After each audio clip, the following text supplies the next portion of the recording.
Magluluto tayo ng kare-kare. Ito na yung bawang, sibuyas,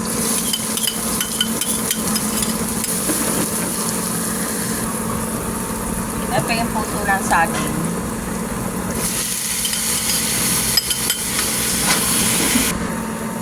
Lagay na rin natin yung sitaw.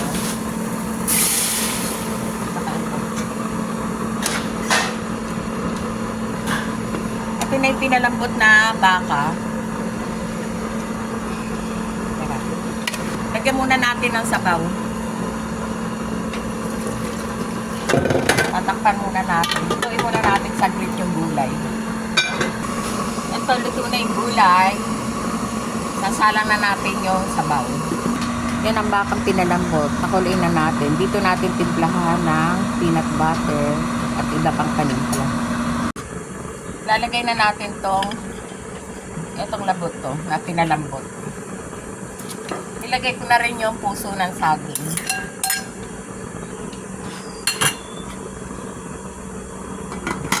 Pakuluin muna natin sandali. Lalagay na natin yung giniling na mani.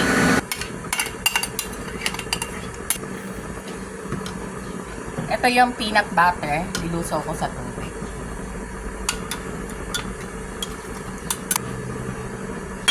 At sweaty oil. Pakuluin muna natin. Ito, medyo malapot na yung sabaw.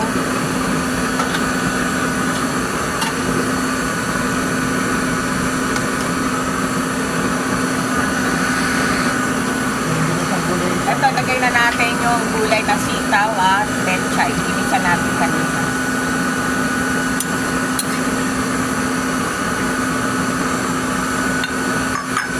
Pakuluin na lang natin mga 5 minutes.